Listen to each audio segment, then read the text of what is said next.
The September 22nd, 2020 meeting of the Marion County School Board is called to order. We are the Marion County School District Governance Team. If we choose one word to describe us, it would be student-centered, because student success is our mission. When we come together, we are efficient, effective, and productive. Our three most important characteristics are dedicated, transparent, and individually responsible. To work well together, we must demonstrate respect, confront reality, and be accountable. We will always put students first. We will have a legacy of success. For the courtesy of those listening to the meeting, I'm requesting everyone in the audience to please remove your hats and turn off your electronic devices or put them on vibrate. Later in the meeting, up to 30 minutes will be provided for individuals to address the board on matters concerning the operation of the Marion County school system or the school board only. Presentations to the board are limited to 5 minutes and are televised. If you wish to address the board regarding a regular agenda item or matters on which the school board customarily takes action, you must first complete a peach form located on the table in the hallway.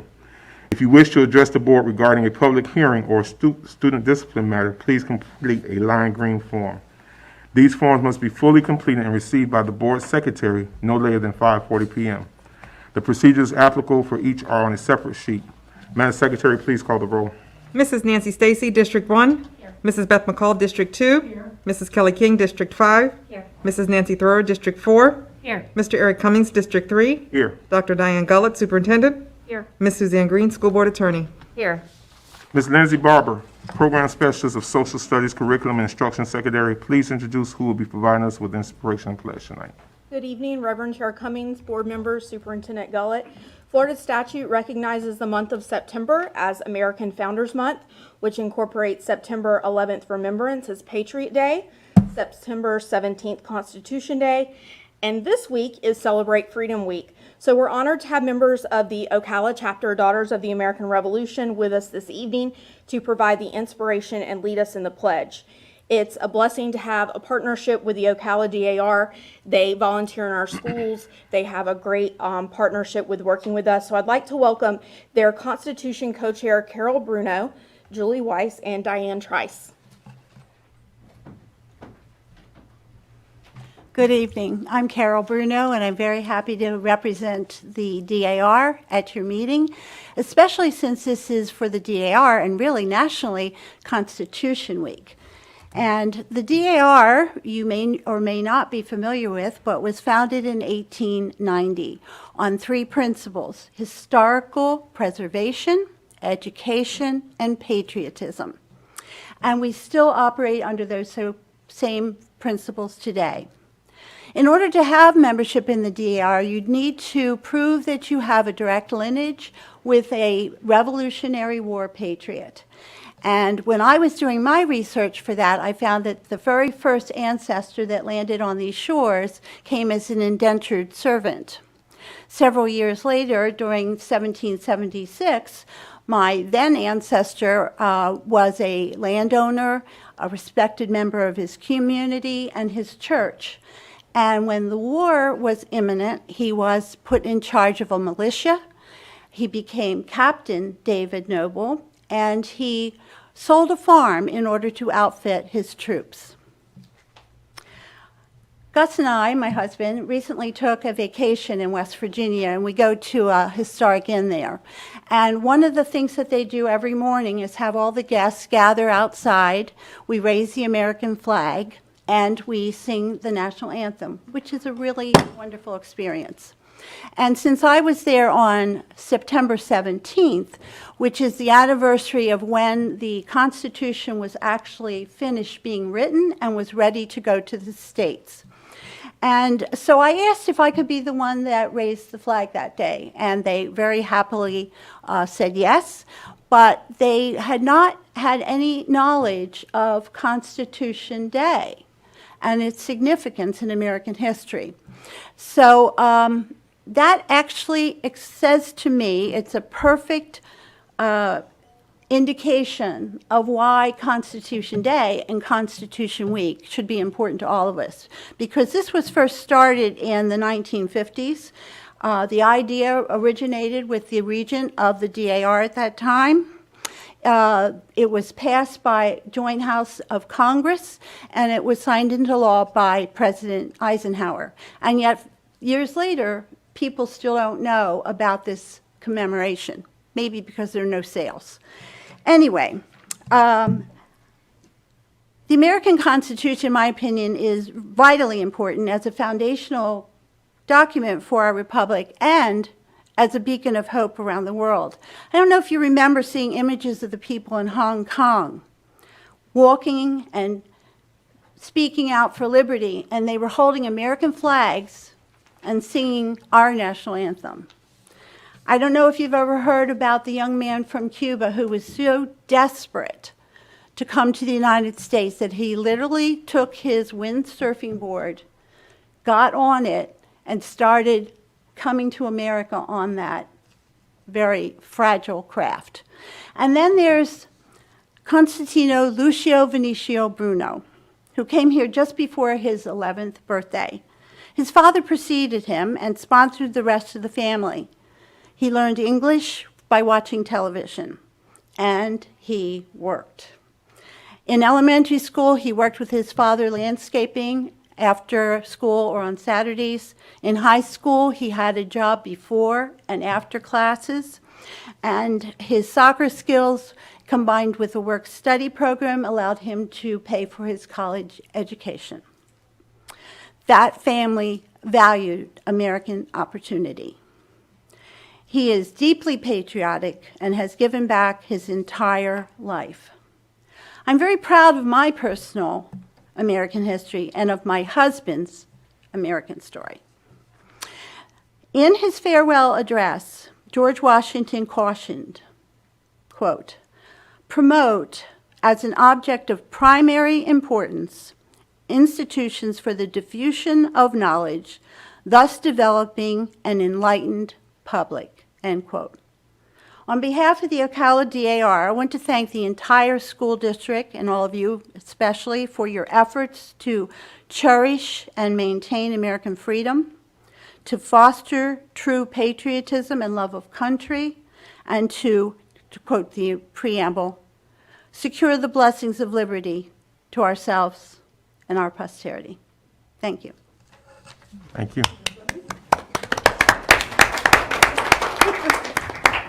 If you'll please stand and we'll say the salute to the flag.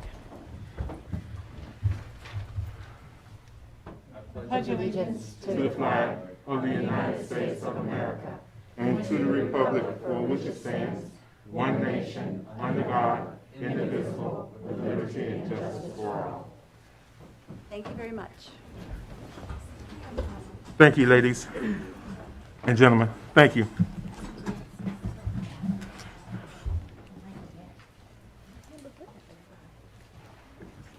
In the midst of American Founders Month, we also have Hispanic Heritage Month. And Hispanic Heritage Month is recognized and celebrated in the United States from September 15th to October 15th. National Hispanic Heritage Month celebrates the histories, cultures, and contributions of Americans whose ancestors came from Spain, Mexico, the Caribbean, and Central and South America. Begun in 1968 as Hispanic Heritage Week under President Lyndon Johnson, the observation was expanded to National Hispanic Month by President Ronald Reagan in 1988. The day of September 15th is significant because it's the anniversary of independence for Costa Rica, El Salvador, Guatemala, Honduras, Nicaragua.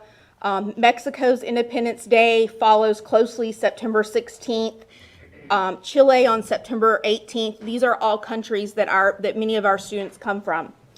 Earlier this month, First Lady Casey DeSantis announced that the theme for Hispanic Heritage Month will be celebrating untold stories and contributions of Hispanic Americans in Florida, and released information regarding the student art and essay contests. 2 years ago, the winner of the essay contest was a Bellevue High School student who won a 4-year Florida prepaid scholarship. So we were very pleased with that, and we continue to make sure that our students and teachers are aware of that opportunity. In the past, schools like College Park Elementary have used the opportunity to reach out to their community.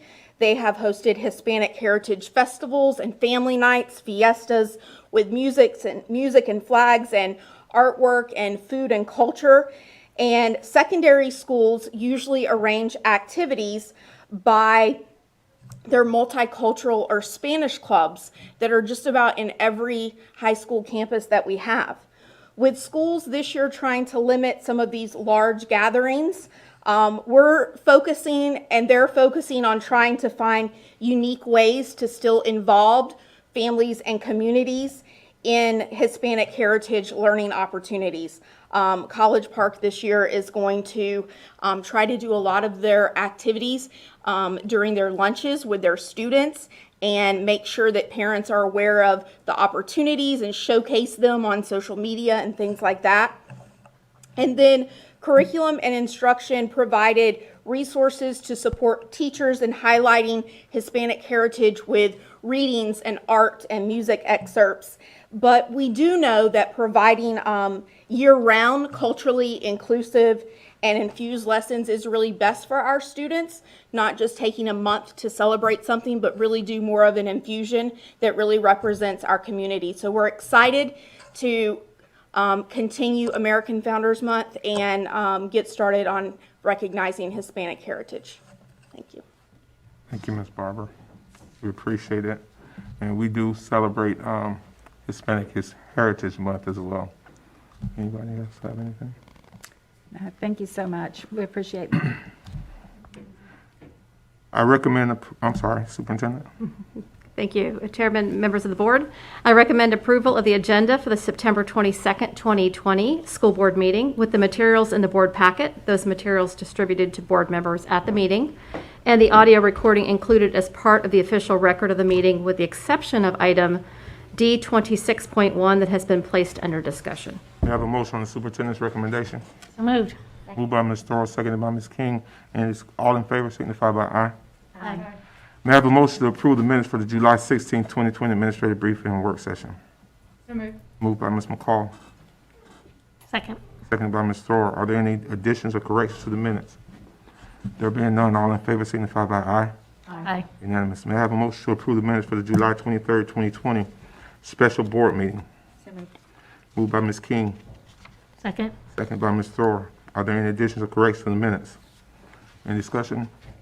All in favor signify by aye. Aye. Unanimous. May I have a motion to approve the minutes for the July 23rd, 2020 special school board meeting? So moved. Moved by Ms. Thorold. Second by Ms. McCall. Are there any additions or corrections to the minutes? There being none, all in favor signify by aye. Aye. Unanimous. Mr. Kevin Christian, Director of Public Relations and Multimedia Production, would like to present the 2019-2020 High School Voter Registration Challenge. Spray, spray, spray, spray. Sing happy birthday. I'll lead you in happy birthday twice. No, I'm just kidding. Reverend Cummings, school board members, Attorney Green and Dr. Gullett, I'm excited to present a couple of colleagues of mine who are here tonight to recognize one of our high schools. I'm the only one up here, so I'm going to do that. Oh, good.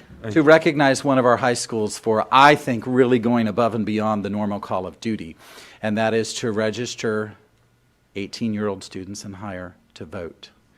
And we certainly know now more than ever for the future of our country that voting matters.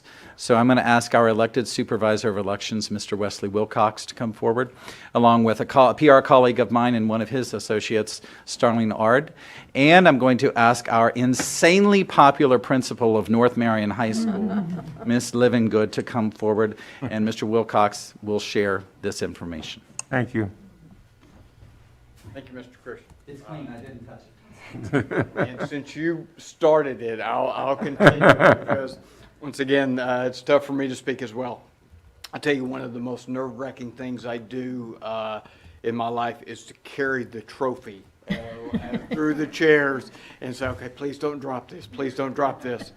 I've heard that September is a very busy month. I will tell you today is National Voter Registration Day across the entire nation. So I think it's extremely appropriate that we present our high school voter registration challenge. Let me tell you a little bit about our challenge so far. It's a program that Starley from my office started about 3 years ago. She came to me with an idea of a contest between each of the public high schools in Marion County. And with your participation, the school board participation, and the superintendent's participation on that, we've been able to go into the high schools and do this challenge. We go in and we do an education curriculum, as well as talking about the voter registrations. Not only the ability to register to vote, but also that responsibility that you garner once you become a registered voter, that you must participate. Not only registering is not enough, but you must participate. And so it's been an extremely successful program. I will tell you, Starley has won several awards from our high school challenge program that we do here in Marion County. So we, as supervisor, I'm extremely proud of our program and the partnership that we've garnered over the last few years. So this is our third year to present this trophy, and it's the third high school that we've been able to present this trophy to.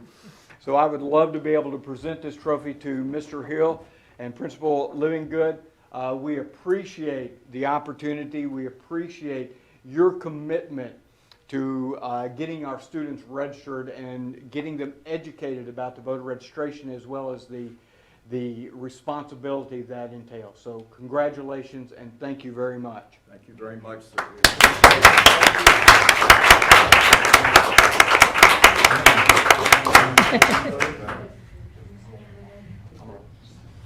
And the winning school is North Marion High School, right? Yes, I'm sorry, yes. North Marion High School.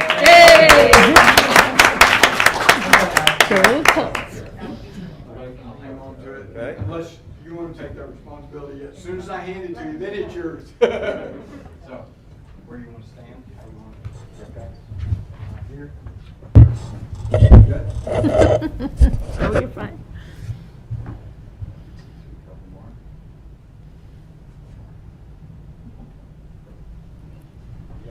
Yes, sir. Congratulations.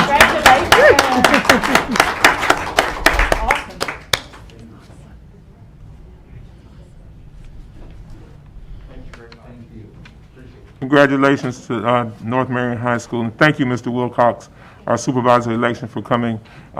You're right, it is a huge responsibility. Once you get registered, you must vote, so If you don't mind, Please. I'm going to do a plug. please go ahead. 42 days. Yes, 42 days. And 1 hour and 12 minutes. So please, early voting is coming up, vote by mail. I'm a proponent of vote by mail, so please participate. This is, you know, there are a multitude, we talked about the revolution earlier, a multitude of people have sacrificed to give us all this responsibility, and it's our duty to fulfill those responsibilities. So please, come see me over the next 42 days. So please show up and vote. Can I say something? Yes. I've known Mr. Wilcox for a long time. I think we may have run for office along the way together.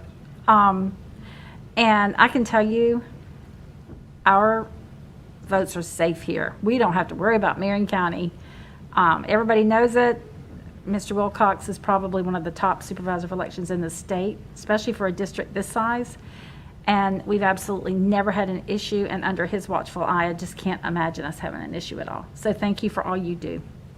And thank you. And you're right, Wesley, my clock is a little bit different. I got a running clock. Mine says 41 days, 7 hours, 10 minutes, and 10 seconds. So, I wait till polls close. yeah, you made the close. But there's another deadline, the 5th.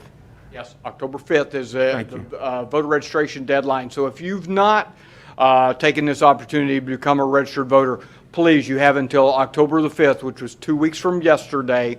We'll be open a little bit later that night. You can go online at registertovoteflorida.gov. You can go to my website, votemarion.gov. We've got the forms available in my office, as well as driver's license, libraries. We want to get that to you, so please come out and see us to get to that deadline as well. Thank you, sir, for reminding me. Thank you, Mr. Wilcox. We Appreciate appreciate it. it. Have a great evening. All right. Thank you. And again, congratulations, North Marion High School. Well done. Wilcox. I'll now ask the school board attorney to explain the rules governing persons who wish to address the school board tonight. In compliance with Section 286.0114 Florida statutes, the school board has adopted uniform procedures for public speakers who wish to speak at tonight's meeting, either with regard to one of tonight's agenda items or a matter related to the operations of the school district. These procedures will ensure the public has a reasonable opportunity to be heard on school board and school district matters. A written summary of these procedures is available from the table in the hallway. Public speaker forms are also located on the same table. The completed forms were due to the school board secretary no later than 5:40 p.m. Tonight's speakers will be called prior to the business portion of the school board meeting in the order of receipt by the school board secretary. Before you begin speaking, please state your full name and address for the record and spell your last name. Each speaker will have 5 minutes of time. However, if there are more than 5 persons who wish to speak, the board may seek consensus to limit each speaker's time to 3 minutes. When the speaker has 1 minute remaining, the speaker will receive a visual notice from me to complete his or her comments. Speakers may not yield their time to others. Speakers and meeting attendees are expected to conduct themselves in a respectful manner. No verbal attacks or profanity are allowed. Pursuant to the procedures for public comments, item 6, speakers are not to identify specific individuals other than themselves or their child unless the statement is provided 24 hours in advance. If there are matters which deal with student discipline to include expulsions, they will be scheduled at the conclusion of the televised portion of this meeting. Parents may address the board with regard to a discipline matter at that time. To ensure student privacy, only a parent or guardian may use a student's first or last name.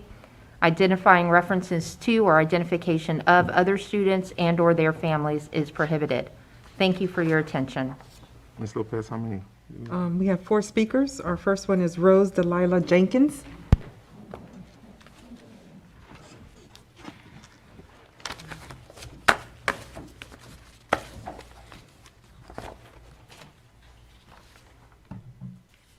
Sorry, I'm a nurse. Over COVID.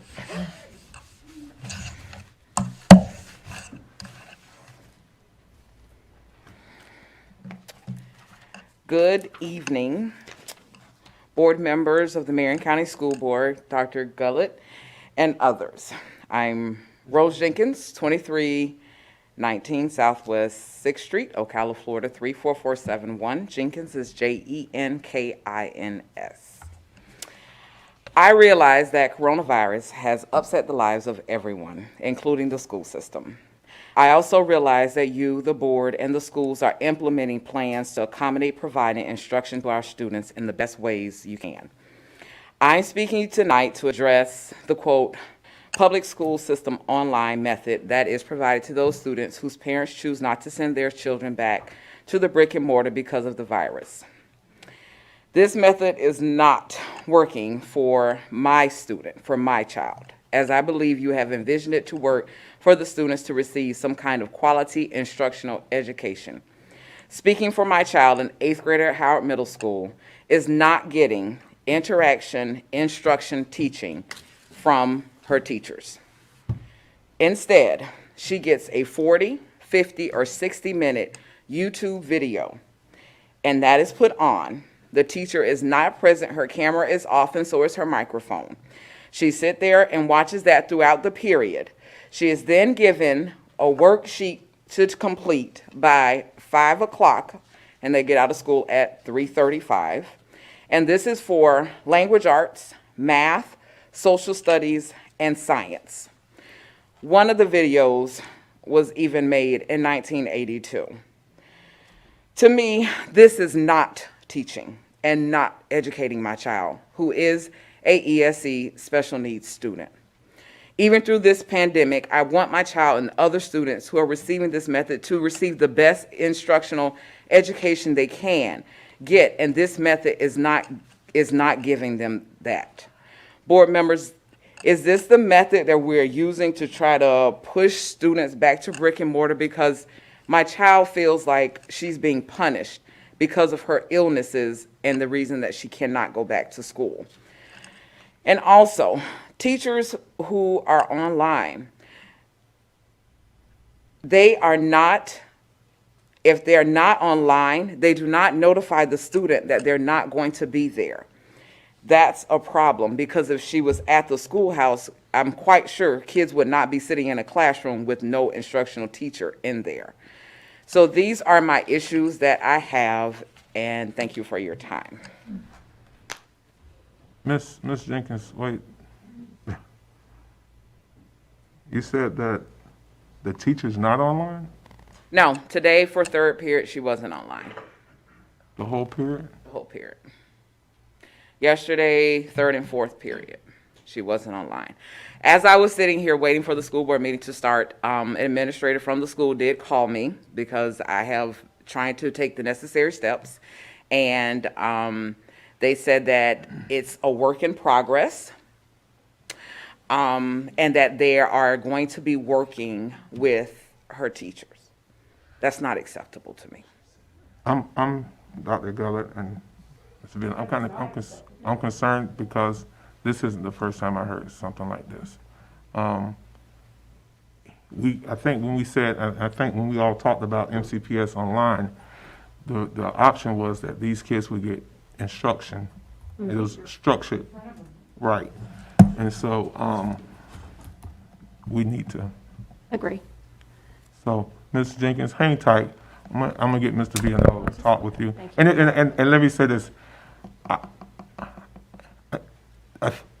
With the issue with special needs kids, we have to make sure that we're accommodating all their IEPs and all those types of things. And that could be yeah. Okay. Not our expectation. Mr. Vianella will Yeah. meet with her to address that. Thank you, Ms. Jenkins. I'd like to say. Yes, thank you for letting us know. I'd like to say something to you. As a parent, I thank you for coming before us. There are a lot of teachers that are working really, really hard, and there's so much going on. I mean, it's like unbelievable what's going on, the great things. But we need to know when something's slipping through the cracks. And so many parents just enroll their child in private school, or they just do something different instead of coming and talking with us and helping us to resolve the problems. So tell your friends, and I'd like for anyone watching tonight to know that we really do appreciate the parents coming before us, because if you just talk with Mr. Cummins, he can't talk to me because of the sunshine laws in Florida. So the only way really we can have dialogue is if you come and speak to all of us at one time. Well, I went to the school first. I mean, I was trying to I use know my you- chain of that was my command, first you know. Went question, to the yeah. teachers, had a teacher conference, then went to the principal, and that's why I'm here. Right, well, and thank you for following all the steps, because that's what we're here for, and that's what we're elected for. And I applaud parents that are this strong for their child's education, that they will come stand before that podium. Thank you. Yeah, because we want, the parent has to be that first advocate for their kid, and definitely, thank you for following that chain of command, because sometimes folk just come straight to us, and having gone the other way, they need to kind of work it up to us, and I'm sure our superintendent and deputy will work this out. Absolutely. And not just for yours, because it's an equity issue for all students. Ms. McCall, you had your hand up? No, I want to thank you. I do know that there is great online instruction going on in some cases. Right. Bellevue High School, I was there yesterday, and there's some great online instruction going on. So it can be done, and it can be done incredibly effectively. So we need to be sure that every student is getting what we say they're going to get. What was the video? What was the video from 1982? Was it something I saw when I was in It was school? on the presidents, but I was like, I could have swore I saw this when I was at Madison Street. Like, it was just that old, and I'm like, and it was 56 minutes long. Oh, my God. I mean, come on, but it's no video that she's watched that's been less than 30 minutes, not one. Unacceptable. I mean, this is for science, this is for language arts, this is for social studies, I mean, and math. That's not acceptable. You'll have to tell someone over here, Mr. Vianello, or someone when you're at Madison Street, because my kids were there. And My they, mom was the assistant principal there. okay. You know her dad, Last name her kind of dad, Whitfield. Oh, okay. Oh, well, I was there when Miss Jenkins, my kids were there when Miss Jenkins was there. Yeah. Thank you for bringing Thank you, Ms. Jenkins. Thank you. Ms. Terry Kinder?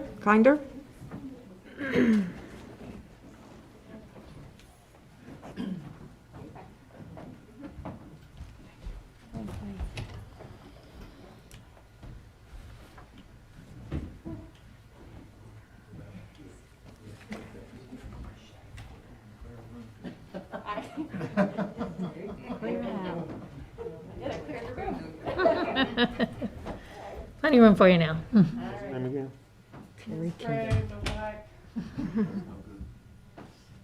Just like in the classroom. Except there's no 4-minute dwell time right now. Alrighty. All right, I am Terry Kinder. My address is 11180 Southeast Highway 42, Summerfield, Florida, 34491, KINDER.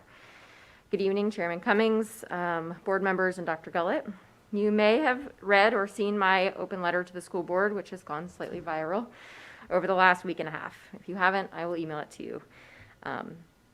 Well, within that letter, I shared my concerns with online teaching, learning, and as well as the expectations on us online teachers. Tonight, I'd like to offer some solutions to the concerns I brought up in the letter. Since I spend more than half of my class troubleshooting technology issues, my solutions will include ways to alleviate that pressure of those tech problems on our teachers. I myself am mentally exhausted from having to problem solve these tech questions on the spot with kindness and empathy, and I never considered myself an IT expert. I believe that these technology issues have been the main reason why I currently have 50% of my online students with an F and 5% more with a D in my class. That is about 80 students who are currently not succeeding in my state-mandated civics class. On average, on any given year, I may have 4 students fail my class for the entire year, not 80. And honestly, as of yesterday, I held a makeup day for work. It was 95 before yesterday. Other than solving tech problems, the board should consider easing the gradebook expectations for secondary teachers until we can get the students used to the technology. 12 grades per quarter is very difficult to achieve when I spend between 15 and 20 minutes completing attendance and on and off 40 to 50 minutes solving technology questions. What is left of my class period goes to teaching my curriculum. This is half the pace of my in-person classes. It may not be feasible to complete the same amount of meaningful work under these circumstances. One solution, and I know it's a big ask, one solution for all online teachers would be to have an IT specialist at each school sitting in a live team meeting, running the tech support all day long for that school specifically. Students could move with ease from my team to the tech support team, come right back once their issue's been solved. Instead of the teacher, the IT specialist would be available all day for our students to handle these issues. I could keep teaching and not be interrupted every 5 minutes or every 2 minutes.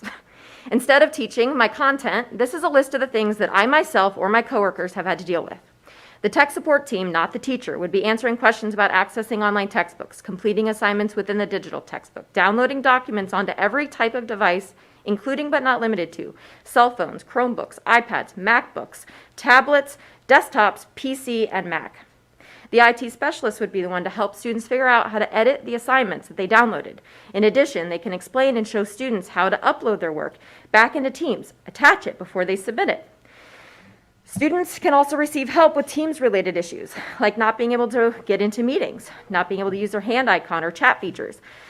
They can receive assistance on how to update their devices, such as JavaScript, Adobe Illustrator, Flash Player, downloading the most recent browser, Chrome, Internet Explorer, Edge. They can help students fix their default settings so that PDFs don't open in Microsoft Edge but into Adobe Reader. They can help students whose devices say Zoom isn't supported on this device or YouTube has been blocked from the county, preventing them from accessing any kind of pre-recorded lesson for students with IEPs who may need additional support.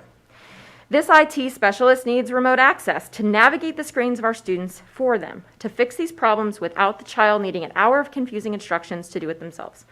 Our students and their parents do not find the tech support helpline as helpful as you think.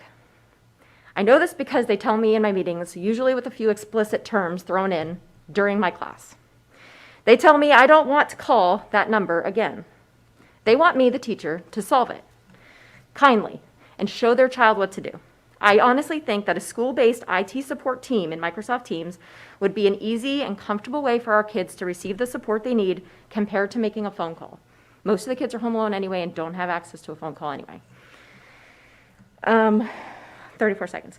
There's a fix with attendance that I talked to someone who is the lead person for Microsoft Teams at the University of Florida. They've told me that one thing that would be very simple for our IT department at the admin level would be to switch the names instead of showing up as first name first. There's literally a button that you can click that will swap it to last name, just like it is in Skyward. This would free up at least 10 more minutes of instructional time that I would have instead of printing rosters daily that change to try to do attendance by first name and then enter it into Skyward by last name. I have a bunch more, but I don't have time. Miss Kinder, Yes, sir. hang tight. Sure. I was in the classroom today. I observed exactly what you just said as far as with the names showing first name, last name. That is a major issue because it's time consuming for the teachers. I watched it today. I also watched, because I was on the other side, I've been on the student side, I went to the teacher side. I also watched the instructor have to try to deal with these tech issues over and over versus teaching a lesson that should have been a worksheet that had about 5 or 6 questions on it, that it took them 40 minutes to get through because of all I can't see the screen, I can't get to this, I can't get to that.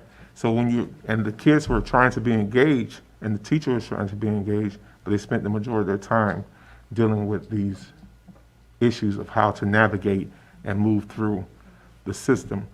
But then I left there and I went back to some students, and I saw the frustration. I saw some kids get emotionally frustrated because of the system that they were on, as far as if they signed on and they didn't see anybody, they clicked off.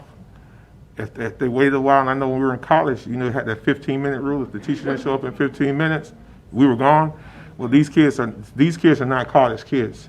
They don't have that type of patience. So if things aren't moving as fast and they're not engaged, it becomes an issue. But I also saw these kids where screens would blank and all kind of stuff. So I don't know I don't know if we can put an IT team at every school, but we definitely got some IT issues. Let me ask you something. How is this different than what was happening in the spring? Well, in the spring, we didn't have to take attendance. That's one. Okay. We weren't required. But as far as all these other issues, what was So different? what our subject matter at our school, what we chose to do was we had a Zoom meeting with the 3 of us would stay there and wait for any student. It was a daily, same time every single day for any one of our kids with our civic subject, and we posted the assignments on the website.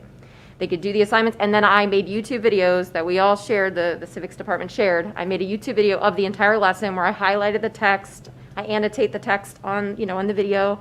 I read them everything. So every single assignment had a video accompanied of me teaching the lesson.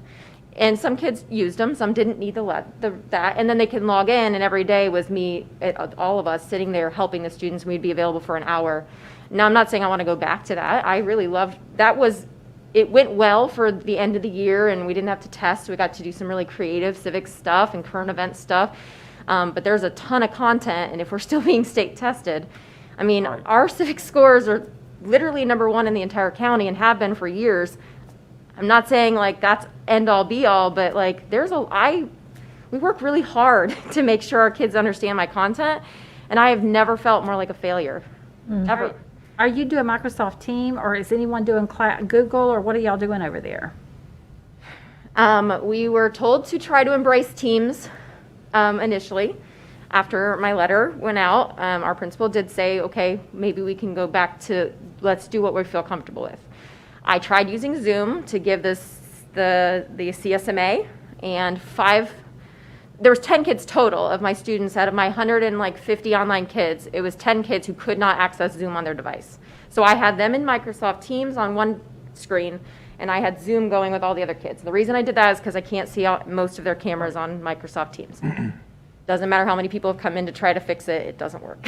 So Did it work on Google? I never used Google Meet, and I've never used Google Classroom. But there have been basically every teacher at my school in the spring, they did love Google Classroom, and they're all saying now that we're allowed, we've been given permission to do so, they have been embracing the idea of switching back to Google Classroom. And what I'm kind of finding out, Superintendent, board members, is our instructors have been given these resources, and they're trying to use the best one that's working that day. Some are using several different Zoom, some are using Teams, some are using Classroom, and a lot of them are not compatible to, and I'm not a tech person, but I've seen it just, and I think we all need to kind of look at it. We probably need to go sit in the classroom. We need to see it from both sides. And I think if we see it from both sides, we'll understand why there is so much frustration from the instructor side, but also from the teacher side, from the student side, because it is I'm telling you, I've done it for 3 or 4 days, and it's very frustrating. And when they're trying to switch from, move from Teams and go to your online textbook, and the thing shut down, and it kicks them off, and so it looks like the kids signed out of the classroom. So now when you run a report of attendance, it shows that the kid was on, but it kicked them out. And think about this: if you're a middle school or elementary kid, you're saying, "Oh, they put me out of school. I'm not going back into class." Or some will try, and sometimes the system will automatically log them back in. But I've seen all these types of things these past few weeks, and I'm hoping. So I'd like to hear from Dr. Gullett. Yeah. Thank you, Chairman, members of the board. I first like to thank you, Ms. Kinder, for coming, and I did see your video, so I feel it. I see the tears. I recognize your heartfelt message, and thank you for your service. I wanted the board to know, as part of my updates later, that I've asked the team to put together a task force, recognizing that this is something that has not, in my opinion, satisfied me that we have fully resolved all the issues, and we still have a lot of work to do. So putting together a task force, and publicly I'd like to ask Ms. Kinder if she would sit on that task force. We need a real well-rounded representative group to work through what our issues are and to come up with solutions, which thank you for starting to lead the way with that. Appreciate that very much. Wonderful solutions. We're also going to survey the teachers. All the teachers will receive a survey. They're already working on what those questions will be so we can get some really good data points on what's working, what's not, and what solutions they have. So those two pieces are underway as we speak, but I very much would enjoy if you could be part of that team to help guide the work. Absolutely. And honest, I would like to just add really quick, our principal did hold a couple of meetings of just problem-solving meetings of all the online teachers. And we all went as a collective group. We attended those meetings. There was a lot of extra concerns brought up. And then that was written in an email, and he asked for a small group of people to be a small problem-solving Microsoft Teams problem solver group. So sure, I'm on that committee too. And we sat today for an hour. We met, the 5 of us, and we worked through 7 or 8 different issues that we at least have some ideas of solutions to. I'm just saying this publicly because I feel like principals, I really truly appreciate my principal doing that. Like, my principal listened. He held a full staff meeting of online teachers and invited us to share our complaints, and then allowed us to narrow that down to what can we now do to solve those with a smaller group of people who have dedicated every day and night to learning the stinking program and I'm reaching out to anyone that will listen for help. And so people are offering their help, and I appreciate that. And it sounds like there are people, that the gentleman I talked to, I went to church with, who spent an hour with me on the phone last night talking me through, I have 2 more pages of things. He's like, that's a simple fix. I'm sure your guys, and they were given a manual of hundreds of pages, and they just didn't have time. He's like, honestly, I will forward this stuff to you, and then you can send it to who needs it to go to. Because he runs it. He's been teaching this and training people. So I appreciated his time. Maybe I should just give his number to someone. But a lot of the stuff sounds like, he goes, it's not that you hate Teams. It's that it's not being utilized because there's certain functions that were disabled, or they just don't know how to use them. And they will eventually, but right now we need it. So I have spoken to teachers from your school that have contacted me, and they went into the school year with the understanding from the school board that they could use Google Classroom or Team, but then they were told at your school that they shall use Team, and if they needed individual help, they would have to come in individually to do Google. And I know several of the teachers I talked to told me that things are so haywire that they told them, just go do Google if you can do Google. Go back and do it, because the teachers are telling me it's more user-friendly. And so I want to talk a little bit about that at the end of this meeting. But yeah, I've never personally used Google Classroom, so I can't compare. But I was trying to embrace like I was asked to do, and so I did. But yes, I mean, I think that our principal at least heard us crying, literally, and said, okay, then do what you need to do. Let's be Exactly. successful. And my hat's off to him because he said, okay, we've asked you to meet something that's not meetable, so go do your teaching thing. Yeah. And so that's great that he did that. Mr. Law. Yes, ma'am. You being here is helping us create the new pathway forward. Hearing your challenges and also within your same comments, bringing forward practical solutions is exactly what we need and is exactly what we're trying to empower people to feel comfortable doing. So thank you for taking that step forward. We were very proud that we were able to provide 3 weeks of professional development rather than the usual, like 2 days in your classroom and this, it's always so hectic. But when you think about the transformational teaching and instructional delivery that's being required in this new era, it's just, it barely scrapes the top, we're now coming into week 4, fully into week 4. So this is when it really begins to come out, what the challenges are, what's been successful. So the way I see it is it's all part of the process. But I 100% agree with you that there is no way that you're going to be able to deliver the amount and quality of content within the challenges you're currently facing. So that's something that we need to figure out a way to give you guys, some grace and support for. And you're Yes, a gold yes, ma'am, star, and- gold star teacher. And we really, yes, I really, really appreciate it. It is that relationship between all of us that's what's going to improve our district, so. Thank you guys for listening. And I appreciate your courage for coming forward, because Yes. I know it's not easy to come and voice your concerns. But as Mrs. Thrower said, we want you to do that. Yes. We are trying to convince all of our teachers and administrators that the only way we can help solve is if we know. Right. And so thank you for that. I love the idea of a task force, Dr. Gullett. Yes. I think we've heard for 4 weeks that it's not doing what it needs to do. So thank you. Welcome. for- Thank you guys for coming listening. forward and letting us know. Yeah, and we truly thank you. Yeah, Okay. you mentioned one thing and I just have a question. Did you say that you teach 150 students at one time? No. Okay, so I misunderstood that. Okay, in my mind, I was like 150 and I was like, No. Secondary. I have 6 periods, so I have one class of 20. so- okay, all right, I feel better now. That just stuck out to me. So I was like, I needed clarification on that one because I was like, well, that right there's a problem. That would be, There's an easy solution. it's a really easy solution to that, yeah. And, All right, thank you guys. And we thank you again for coming and being so forward and letting us know what issues are with this. Dr. Gullett, I do like the idea of a task force. I do want to talk to you a little bit about this survey.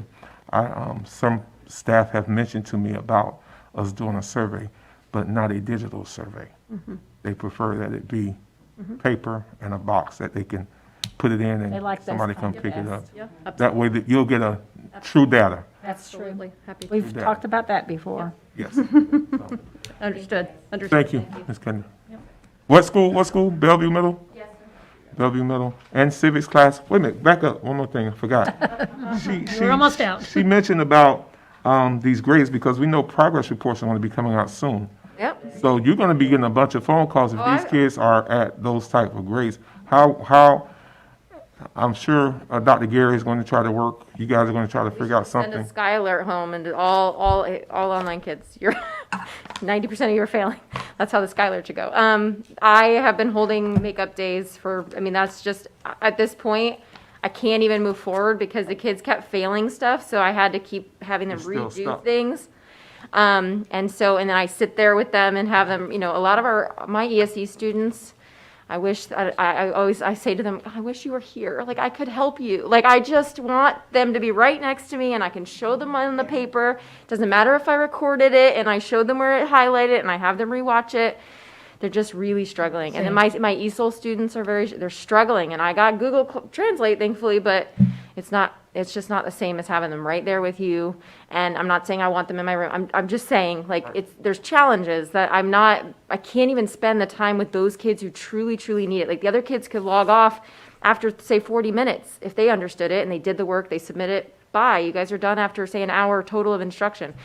The other kids, we have 110 minute block? 110 minute block. So, I mean, honestly, I could sit for another 40 minutes with my ESC kids, but 40 minutes went to tech issues.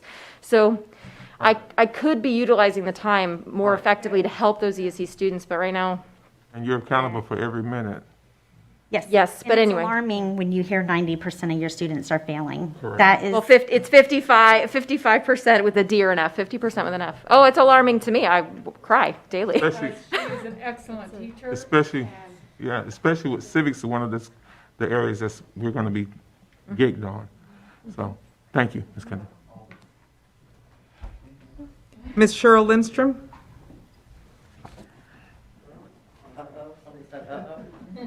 Don't say uh-oh. Dum-da-da-dum, Cheryl. Yes, I know how to use the paper towels. I do it all the time. Cheryl Lindstrom, 2176 Southeast 50th Terrace, Ocala, Lindstrom. Good afternoon, Chairman Cummings, Board, Dr. Gullett. My original concerns with my health have not been alleviated, but I'm doing my best to keep myself safe. Having to mingle with students to disinfect their desks negates the whole avoid crowds guidelines, as there are nearly 30 children in my face-to-face classes. But you know a teacher's heart, and I love being a teacher of children. So much so, I wonder why we are doing any county testing in a pandemic. What data do you need? A baseline for where students are, how much learning was lost? Teachers already know. Students came back from where they were in March. That's when the learning ended. Add to this the total dismissal of fourth quarter, and a recipe for disaster was created. MCPS online could work, but it's an uphill battle because of the fourth quarter forgiveness enacted at the end of last school year. Secure online testing is an oxymoron. It's not a secure platform, and I can't make it so. Any data cannot, in good faith, be considered valid. There's no way to control what is happening in the home or the car or the hotel room, which is where kids are logging into these tests. Who's in the room? How many tabs are open? How many devices are available? I read a convoluted script that includes directions for meeting students in another channel, vacating the main testing channel, which then identifies me as being paused. I have 37 students in my state-tested course online. If they were in the building, I would not be able to leave the room. I did refuse to administer the test to my online class because I feared the document I signed, pledging to secure the test, would jeopardize my license, my career, and my pension because it's impossible to do. My principal, I'm at Bellevue Middle, respected my stance and investigated, assuring me that teacher accountability had to do with copying, stealing, or sharing test items, prompting students with answers or altering the answer sheet. He further assured me the online platform will not put me in a precarious position to lose everything I've worked for. I know I would feel better if the document I signed had a hold harmless clause. All of this is absurd, really. Why are we doing this? The data can't be valid as the conditions are not controlled. Is it necessary for teacher evaluations? How can those evaluations even be legitimate? In the online platform, it's difficult to get students to engage. Some will, most won't. Someone likened it to a seance. Are you there, Mark? Sally, raise your hand so if you can hear me. Collaboration is at the top of the Danielson framework for highly effective ratings, but we spend a majority of our time on tech problems or textbook navigation issues. We've been allowing those students who have been successful to screen share and help their classmates with a similar device. So we're engaging in highly effective behavior, right? All this to say that during our preschool planning, a board member came and enthusiastically welcomed us back to school. She said she was working to stop state testing. Then the Federal Department of Education denied Georgia's testing waiver request, and we know the state of Florida won't even try. So here we are. The Constitution of the state of Florida gives power to this local board. Article 9, Section 4, Clause B states, "The school board shall operate, control, and supervise all free public schools within the school district." So I'm asking you to use the power vested in this board by the state of Florida and by the state constitution to waive testing and teacher evaluations during this pandemic for this school year. We all need grace, students and teachers alike, during these difficult times, and it's the right thing to do. Hold harmless those of us teaching online and those of us in brick and mortar. We're degreed professionals. Just let us teach and get our students back to where they should be. It's what we're trained to do, and you won't be disappointed. Thank you for your time. Thank you, Ms. Owens. And again, I want to thank you for coming. I've known you a long time. Yes. And I tell you what, you know, if I had to pick my kid's teacher, you'd be right up there at the top. Thank you. And you know, it's just, I'm sorry that it's like it is.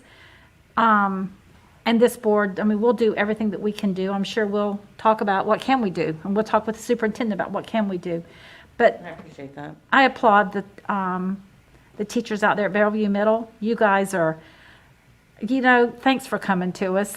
Thanks for being our pilot school to kind of keep us, let us know what's going on. We appreciate the opportunity to share our concerns, and I'm certainly not speaking for myself. There are a lot of people that have the same feelings, and I know I've talked to a lot of some them. people will be bold and will speak, and others would. I mean, I got a lot of cards and encouragement today before I came here. And I too want to thank you, Ms. Lindstrom and Ms. Kinder and all those from Bellevue. I don't know if you guys drew straws or whatever to figure out which school was going to come and present tonight. No, but- you guys are not just only representing Bellevue Middle, you're representing all of the schools in the district, because I can promise you, the same concerns that you guys are sharing with us tonight, we've heard them from other schools. So And- we thank all of the teachers We for appreciate what you guys are doing. So thank you for coming. You know, and you must have a great principal to feel comfortable enough to come and talk with us, because you don't feel like your principal's going to be really angry with you. It's great that you have a principal that is a no intimidation and says, let's do what we have to do to get this ball rolling. So take the word back to him and thank him will. for me. And the other thing, oh, I'm sorry. Go ahead. I still believe that we should not be testing our kids this year. I know you do. You know, I I know. am committed to doing whatever we can do Yes, ma'am. to meet that. And yes, Dr. Gary is fabulous. Yes, he is. But I'd like to say that the Bellevue teachers, the civics department, we're the see something, say something people. And we also embrace the necessary trouble, good trouble. Good trouble. Good trouble. We always, we love our kids, and we just want, You guys have been, that's a school, y'all have been hanging together for a long time. I've been there since 1996. Exactly. Yes. No. But we appreciate Passionate your time. advocates, that's what you are. Thank you, guys. Thank you for your Listen, support. And as Ms. McCall said, I think pretty much all of us have agreed that we don't agree with the testing, and we're going to try to do what we can. Some things are going to be beyond our control, Understand. but promise you that our voice is going to be heard with this, so. The good trouble. That's what we got It's to a do. good We're going to trouble. do everything we can to protect our teachers. I Yes, promise. ma'am. Thank you. Thank you. Jeff Green. You've been waiting so patiently all night. Good evening to everyone. My name is Jake Green, 740 Southeast 3rd Street, GREEN. I am an 8th grader at the Cornerstone School. I come from I'm from a Boy Scout troop, 72, not too close from here. I'm working on my Eagle Scout, and for one of the requirements, I need to get a merit badge that requires me to be here tonight in this board meeting, so I just thank you for letting me be here. Thank you. Thank you for coming. You picked a good board to come see today.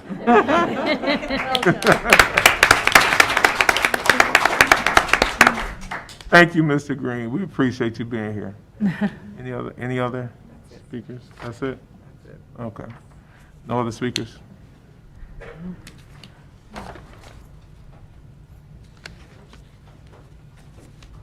Okay. Yeah. We're finna have some, okay. May I have a motion to approve consent agenda items C 7.1 through C 24.2 with the exception of item D 26.1 that has been placed under discussion? So moved. Moved by Ms. Thor, Second. seconded by Ms. King. All in favor signify by aye. Aye. Aye. May I have a motion to approve, unanimous, may I have a motion to approve the resolution number 2010, extending resolution 2006, requiring face coverings? So moved. Moved by Ms. McCall.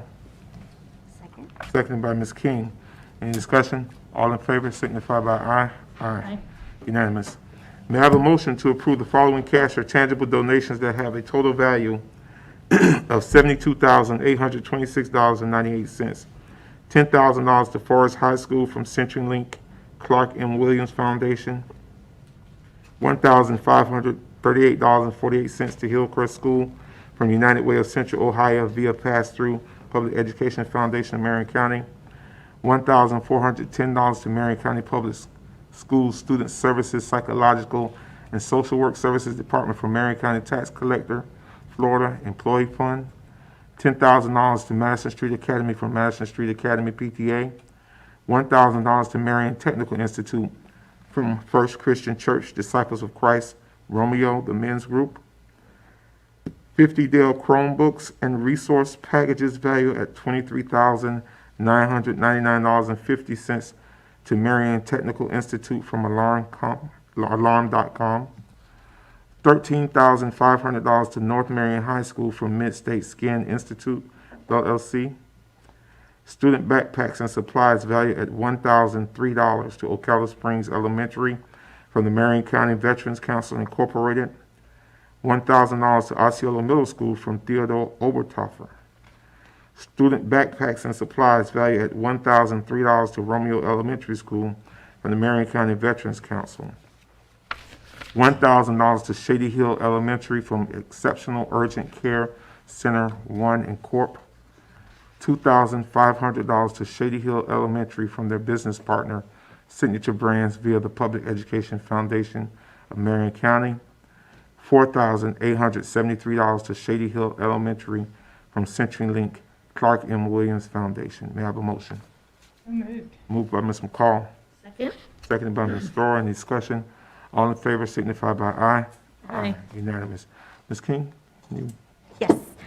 On behalf of the Marion County School Board, we graciously accept all your donations. And when you heard Mr. Cummings state all the different areas, we had veterans and we had skincare centers and Cox and just, PTAs and Churches. and churches. That was another one. And our community is just really coming together for a whole, like we always have, and even during these tough times. And we are very appreciative as our teachers and our students. Thank you. Thank you. The next regular administrative briefing and work session is scheduled for October 8, 2020 at 9 a.m. The purpose of the work session is to discuss long-range planning, technology plan update, custodial staff concerns, and attorney interviews. The following administrative briefing and work session is scheduled for October 22nd, 2020 at 9 o'clock a.m. The purpose of the work session is to discuss 2021 tentative work session schedule and review of district-wide attendance zones. We're at the end. Ms. Lopez, any comments? Just a reminder, you do have a meeting tomorrow at 1. That is MEA negotiations with Ms. Oliver. That's all I have. Thank you. Attorney Green? Nothing, thank you. Thank you. Dr. Gillette? Thank you, Chairman Cummings, members of the board. We already spoke about the technology updates I was going to provide. I wanted to also add to that, we are really working, and we are finding actually, and Ms. Kendra really touched on this, that even internally yesterday, we went through a mock of what this looks like, and some of it's just some more need for additional training, Ms. Thor, to your point, and communication from the technology, those who understand it, to share out. So I think it'll be important to have the task force together to help to problem solve and come up with solutions, to hear directly from teachers on what's working with them, what their struggles are, because those are real. And we need to get to some solution around this, but do agree that there are people who are making this work, but we need to provide better support to them. So I look forward to doing that. Mr. Christian just stepped out, and Mr. Christian, I think, is working on, he is going to, on the topic of online learning, is going to share the Netiquette video that is posted now on our website, which I like to commend the team for putting that together. with a lot of great people who spent their time on it to help, not just to work internally in what we've been discussing and where we need to go, but also to really ask and plead with our families, our parents, and family members to help us to help our children to be successful. And so part of that is sharing, communicating what we can do together, partnering to ensure that our students are successful in that platform. It does provide a lot of challenges. We know that. Some are based on technology, some are other challenges. And so we want to try to eliminate those barriers. So when Mr. Christian comes in to share. I'm so sorry. So that's okay. When Mr. Christian has the opportunity, he will show that video that they worked so hard on. So would you like me to skip and come back to you? Or okay. I don't know if you had the chance. It is on our homepage.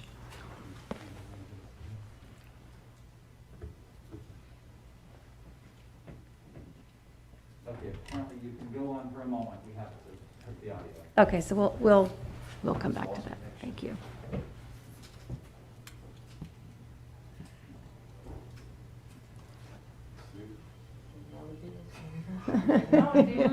Well,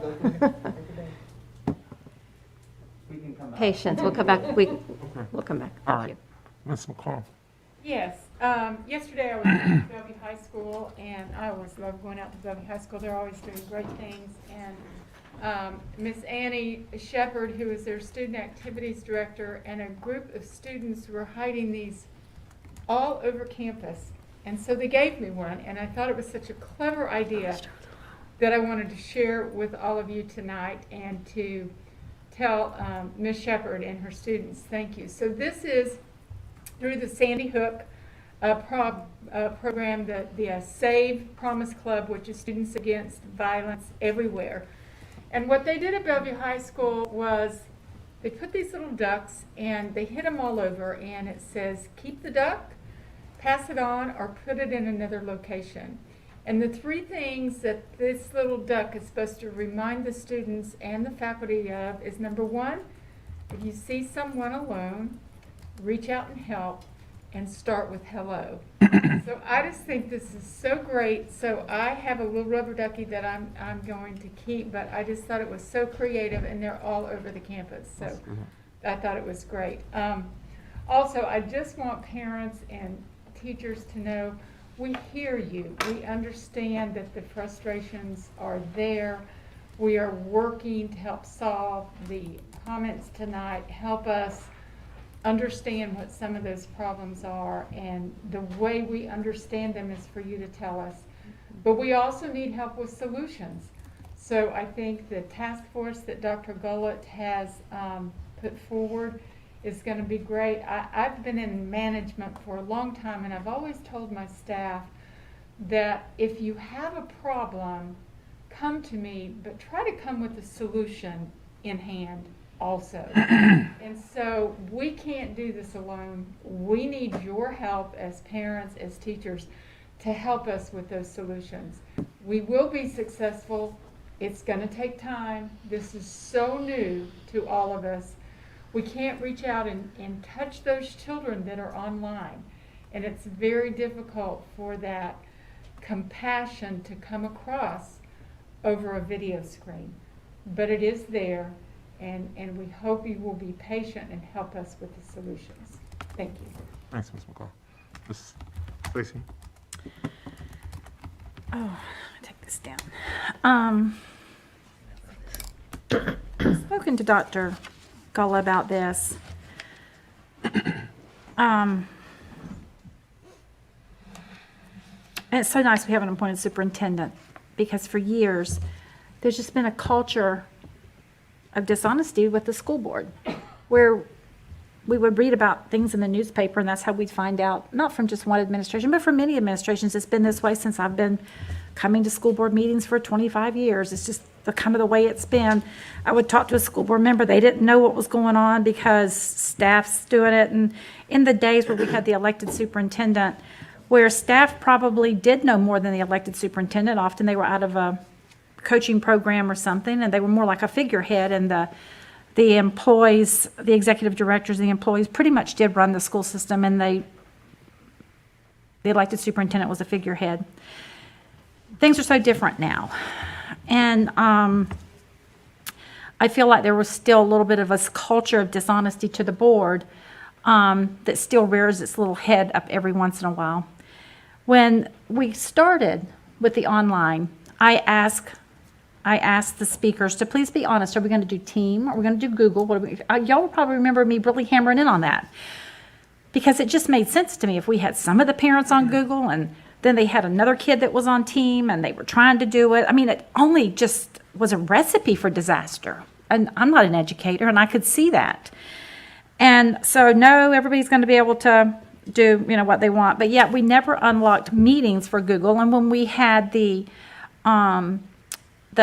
extra 3 weeks, the 3 full weeks of training and everything we did for the teachers and stuff, not any time did they teach on Google or talk about Google. And so the teachers were pretty much driven towards Team, but some of them still were in the hopes that they could use Google because that's what they had used at the end of the year.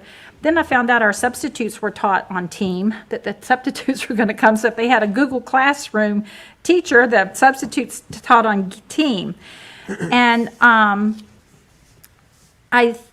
kept asking, please be honest, are we going to do Team? Are we going to do Google? Somebody tell me, let's get to this. And it still didn't happen until parents started calling me, and some of the Bellevue teachers started calling me, and I started talking to them. Yes, we were told we're pretty much on Team. I even called Bellevue High School and spoke with one of the administrators there, and she goes, well, yes, but if they wanted to be on Google, they had to come to us and get special help, like privately. They could get some guidance. So it was very, very hard.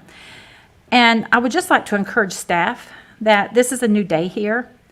When staff is dishonest or doesn't tell us a little truth helps the not true story go down. When we're told, oh yes, the teachers are going to have options, and then they go back after that door's closed and the teachers don't have options. This in the old days, the school board would just say, well, in 4 years, we're going to do something different because we can't get staff to tell us the truth. We don't know what's going on. We're tired of hearing it from the newspaper, what's going on. But staff, today it's a different story. And you have a superintendent that knows what she's doing. She is fully aware. I've had this conversation I'm having right now, I've had with Dr. Gullett, my concerns that for so many years there has been this culture here of kind of doing as they pleased. And so as the next year goes along, I hope this board will support Dr. Gullett if she does have a problem like this, where an employee just absolutely is determined to go rogue, because when that happens, then that sets Dr. Gullett's job on the line. It's different. We don't have to wait 4 years. And so I would just like to encourage staff and everybody in this district to come to Dr. Gullett, not try to get behind her back and try to whittle and make things work, because staff has come before me and I ask them, what are we going to do? Are we going to do this? Are we going to do that? And they just kind of look at me like crickets. So it's time for everybody to come clean. We have a great superintendent. She understands this stuff.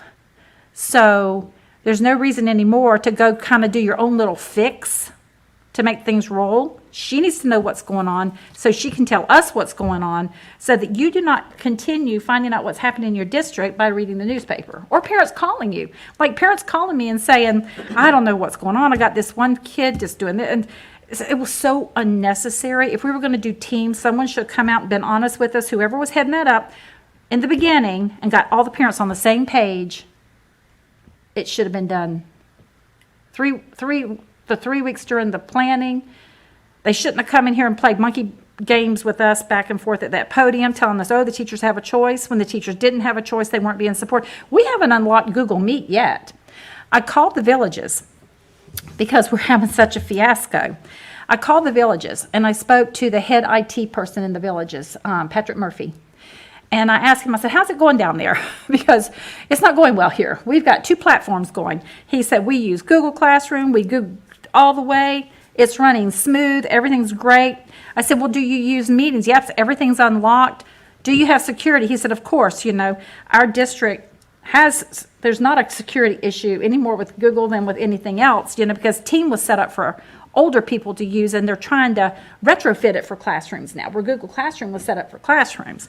And so, anyway, they're not having these issues that we're having. but they're using one platform. And so I would just, that's my kind of rant about that, where instead of staying right here up on the fence all the time, we get down here and do what we need to do and stop playing footsie with everybody. Thanks. Thank you, Ms. Stacy. Ms. King? Yes, I agree. I do believe that Dr. Gullett is a very smart woman and understands exactly what to do, and we'll be working through this. The Villages is smaller, and when I hear that a computer program is perfect and nothing is going wrong, that right there alarms me a little bit. It raises a flag. We've just done it so long. It could be, but anytime it seems like with technologies, there's always something going on in one way or the We're other. not having this problem. So, but I do understand, and I hear that the same concerns, and there are some issues that need to be worked through, and I'm glad to hear that there is a task force that is being formed to help us navigate through these times. I have also spoke to Dr. Gullett about it a little bit, and she reminded me that we presented to the state that we had to have more than one option, because I was like, let's go back to brick and mortar. That's what we do best. And she was like, that's not what we told the state. So I was like, you're right. So, you know, with that being said, we are going to work through this, and we will be better, you know, as we work out the kinks. And, but with that being said, I do want to talk about something positive, and that is our COVID numbers. And I know any number's too high, but our numbers did come in Friday, and they're still low, and we have not closed down our schools or our classrooms, and that is a positive during this pandemic of all the uncertainty and all the unknown. And I can truly say with all honesty that Marion County Public Schools has done a good job of opening our schools and keeping our students and our employees safe up to this point. And so I just want to recognize every one of our employees, and including you, Dr. Gullett, and your team for working hard to ensure the safety up to this point. To me, that's a positive, and I just wanted to recognize that this evening. Thank you. Thank you, Ms. King, because the numbers really are not, they're kind of hanging. I thought that we were going to go like 6 kids, 12 kids, 18 kids, you know, like that, but it's really, Correct. And they're holding it down. they're holding it down, and up to the last time I heard, now granted it could change, but there hasn't been anybody catch it secondary from anybody in our schools, like sitting next to somebody. Really? Okay. Unless those numbers have changed, Dr. Gullett, I don't know if you've heard anything different. So thank you, Ms. King and members of the board. I haven't heard directly that anyone has caught it. We have these weekly, as you know, conversations with the Department of Health, and I have not been informed. Can't say for certain, but I can say publicly I have not been informed that anyone has caught it from someone at the school site. I don't know. Up to So the this masks are point. working. So a month into our school year, and for, you know, us to hear that up to that point, I think is commendable. And that's from the hard work and dedication and due diligence from everybody in working in our schools, including our students also. If I may, Chairman Cummings, members of the board, also on this note of COVID-19, I would also want to say publicly as a reminder, we have a small parent group meeting also with the Department of Health from our community Friday. So the hearing directly from parents who have had some challenges with the pandemic, online or otherwise. And so that'll also help to inform what we're doing and how we're doing it. Thank you. Ms. Dora? Oh, thank you. Yes, I have no doubts that we have challenges and that we'll continue to have challenges. That only makes sense with what we have been doing. And what we've been doing is everything that we can to serve kids, to serve families, to provide some stability to our community by having the 5-day-a-week option at school. And we've had many successes, and I would say that in my mind the biggest success so far is that we truly really are coming together as a school community. Teaching live online is very different than recorded videos that kids can look at any time, and with the flexibility of the family schedule. You know, the synchronous expectation of being there and being present and being engaged and having all the technology work in that moment for that amount of time, 5 days a week, 6 hours a day is a very, very challenging task. So my hat is off to all of the teachers, all of the administrators, all of our tech support that are continuing to work on this every day to refine it. I have no doubt that we are going to continue to improve. I'm confident, that that's going to happen, and it can't happen soon enough. It never can when you're trying to problem solve something, but we're doing all of the right things, so, and we've come so far already. And as Board Member King stated, we really weren't sure what was going to happen when we opened schools, if we were going to have a tremendous spike and have to call it. And that, thankfully, has not happened, but it hasn't happened because of how we continue to come together and support each other. So I again thank you, Dr. Gullett, for being forward-thinking about the mask mandate. No one really wanted that, but I am convinced that that's what it took. It was a big element of what it has taken to mitigate the risk. And I was driving here earlier this afternoon, and I passed Howard Middle School, during closing time. And there were kids walking out well past the building, past dismissal, and they had their masks on, walking home with each other. So I think we've created this expectation, and now it's become the way we do things for this time. Being in school is that important, and so that's great to see. Just had a couple other things on my mind. One of them is to remember to answer your census if you have not done so already. God knows we need the money. And everyone that's counted really does help us with funding in so many different ways, not just for our schools, but for our community projects. And I was glad to hear Chair Cummings, and you'll probably say it again, which is great, because the more you hear it, the more you'll remember. October 5th is a deadline to register to vote.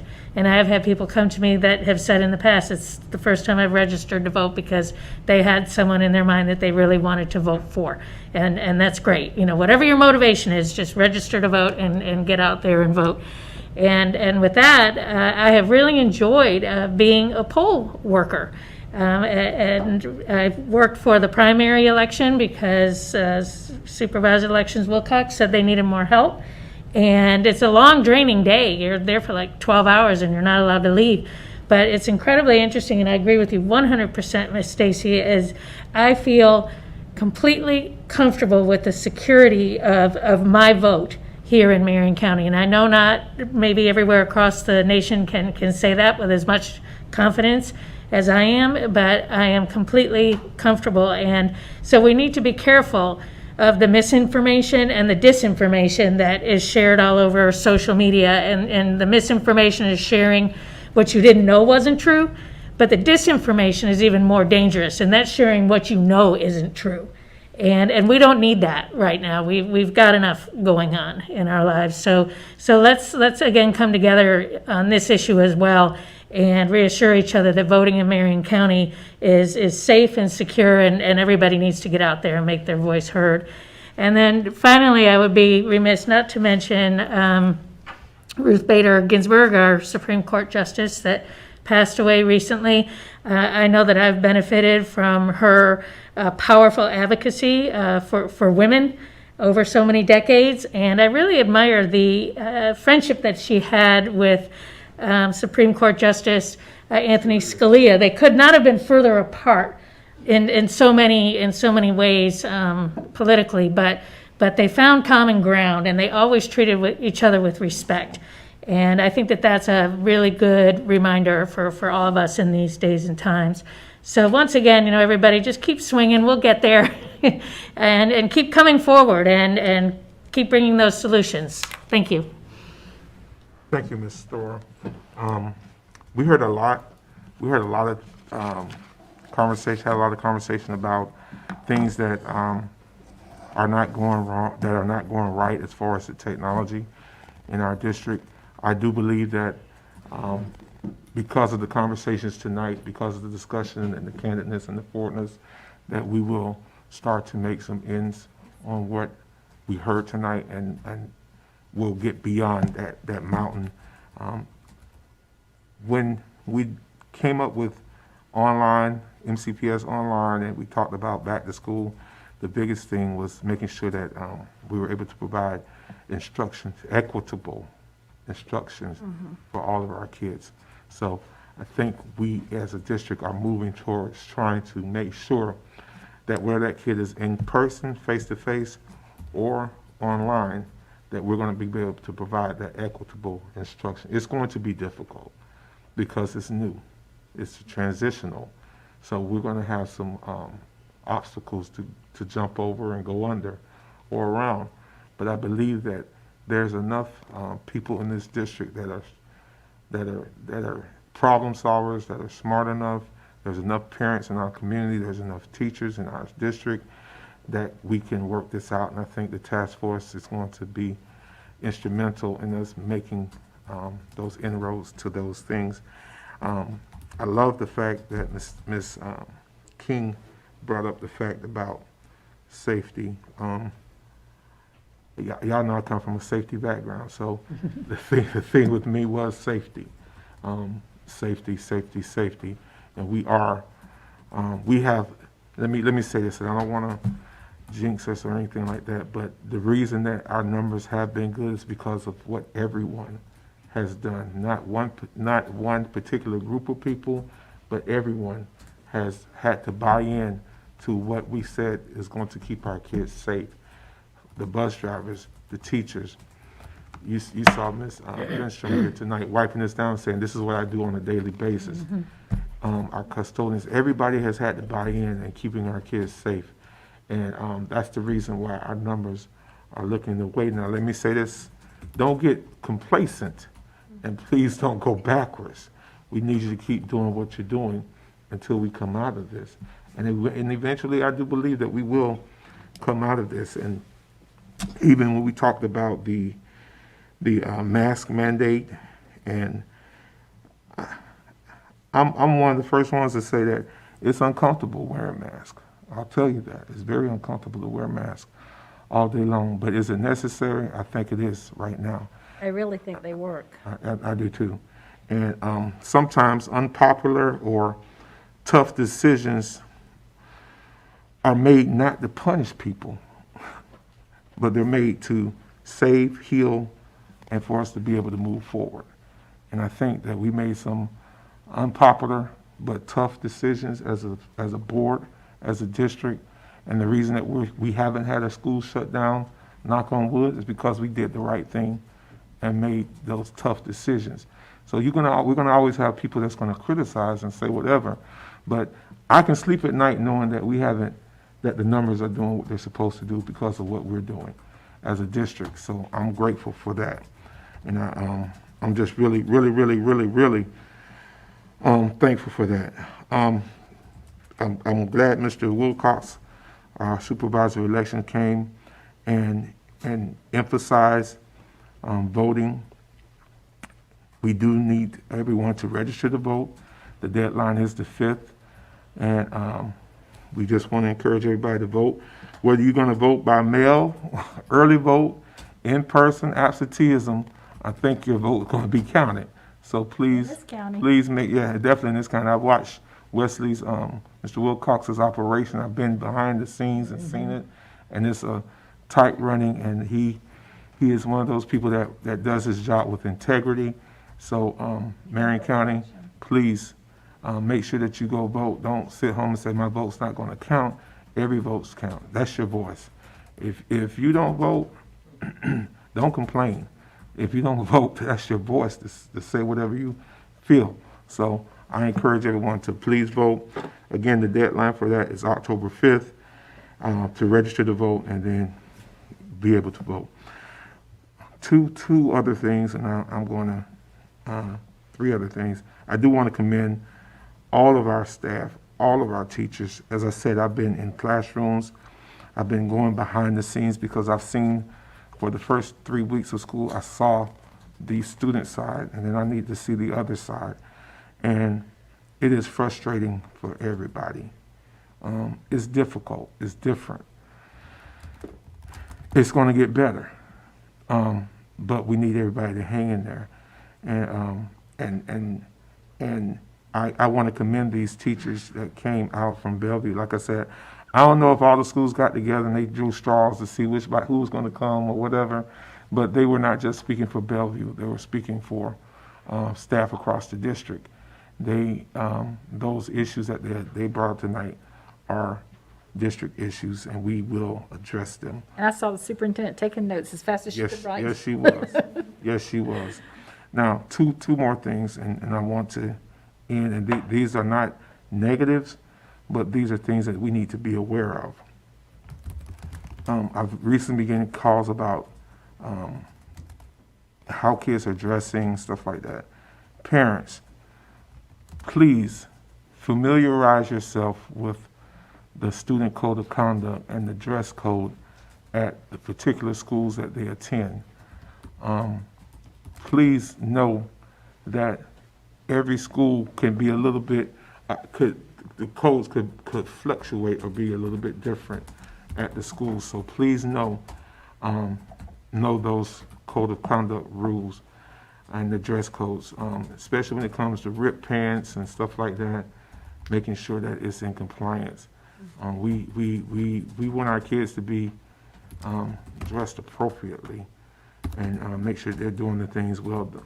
We don't. This is a different season. We don't need kids getting in trouble over silly stuff like how they're dressed. And we've been talking since March about grace and compassion, and but we need them to do. We still need you to do what you're supposed to do. So kids, please be dressed appropriate. Parents, please make sure these kids are dressed appropriately. Know the code of conduct, and have these conversations with the principals. Have these conversations with the deans, and not let it be adversarial. I think communication can resolve a lot of issues if folk would just sit down and kind of talk it out, and it could be resolved quickly. And then to our staff members, and this may sound whatever, but it is what it is. We're in a different political season. We're in a different political season. I want to encourage all of our staff members to please familiarize yourself with Board Policy 9.40. If you do that, and that relates to campaigning and different things and ads on school property and flags and all that kind of stuff, please familiarize yourself with this type of, there's no need for staff members to get in trouble about something that there's a board policy on, and all they have to do is just read it. We all, I think, got emails this past about people that were being sent some emails from outside a company. You can, listen, just because they send you the email don't mean you have to respond to it. And I would encourage them to not respond to it. Anybody can buy email lists and send them, and you responded to that in such appropriate way. Just don't respond to it. But our faculty, our staff members, I don't care what your position is in the district, be careful when you're on school property. Be careful with the things that you're wearing. Be careful with the flags and things that are on your car. Know the policy, because if someone starts holding you accountable for those things, you're going to look at it and say that they're being mean. I don't care who you vote for, really. But I don't want our education system to be politicized. We came to educate kids. We came to keep them safe. We came to do those types of things. Let's do that. Whatever you do on your own time, fine with it. But be familiar with 9.40. Am I saying the right one, Dr. Gullett? Yes, I believe so. 9.40, that's what I'm looking at. And we've sent it out to the staff, we'll resend it out. Thank you. And so let's have a great election. Let's do whatever we need to do, but let's be smart about it, okay? And in years past, I can tell you, I've never seen teachers come before like that. That speaks for you, Dr. Gullett, that things are coming around here. So thank you, because the culture that your culture is developing, and starting to see it. Thanks. So before addressing expulsion matters, I wish to acknowledge that board members, do we have any? I'm sorry. Video. Oh, the video. Yes, thank you. I'm trying to get out of here. Go ahead, Mr. Christian.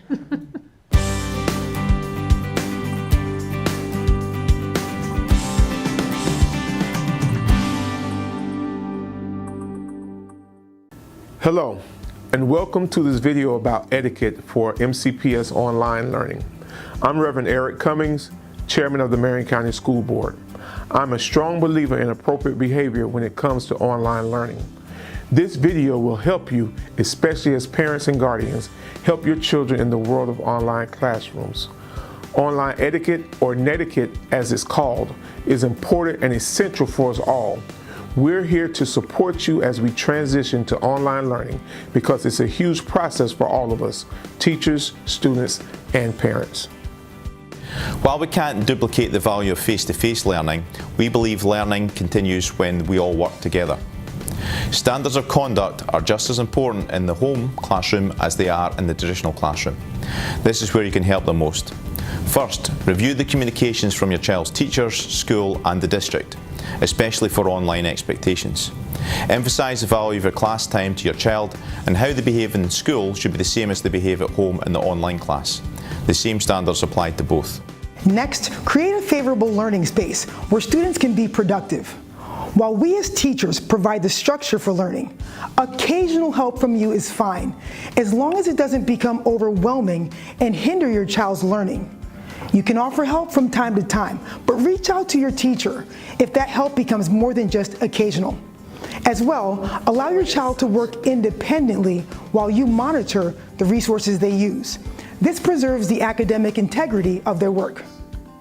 In your dedicated learning space, provide technology, headphones, classroom supplies, and other materials in a way that does not distract from learning.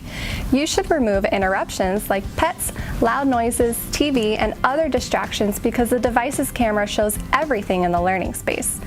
Because your child's home life serves as a backdrop for their entire online learning process, it's imperative to make good choices on their behalf.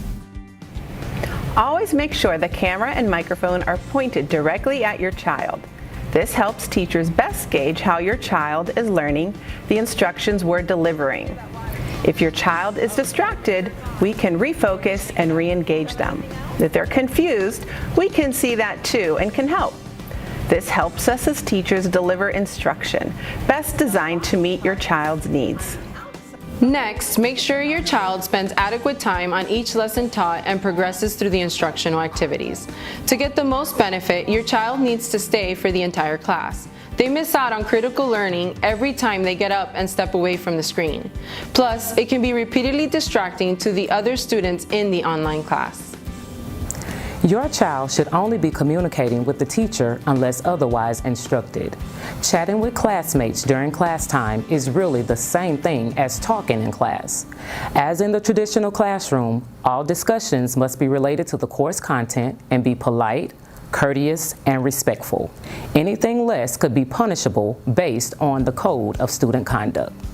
Finally, parents, remember other students see you with your child, so being fully dressed and appropriately involved are key factors to keeping everyone focused on classwork.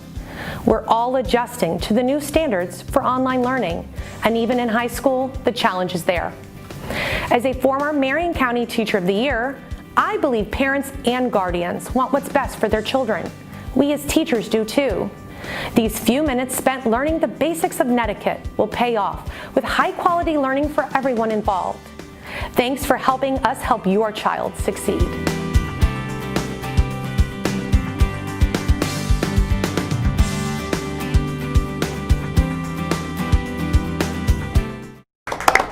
Great job, Mr. Christensen, and your team.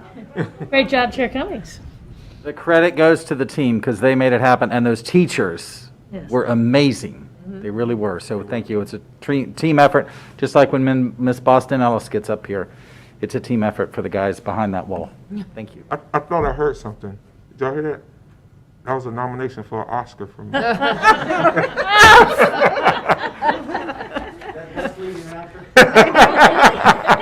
Oscar Mayer will get you. We needed a laugh getting out of here. Listen, no, thank you, Kevin. Our people need to see that, And I hope it addressed some issues that we were having, and I'm praying that the parents and the students as well will watch it. So, very good. Before addressing expulsion matters, I wish to acknowledge that board members have received alternative placements list for students through September 2nd, 2020. Do we have any, Ms. Martinez? We just have alternative placement. We don't have anything. Are there any parents? There's no parents that want. No, sir. So, is there something that we need to vote on? Nope. Okay, so we don't have any. Okay. There being no further business, may I have a motion to adjourn? So moved. Moved by Ms. Thor, seconded by Ms. King. All in favor signify by aye. Aye. Meeting adjourned at 7:11.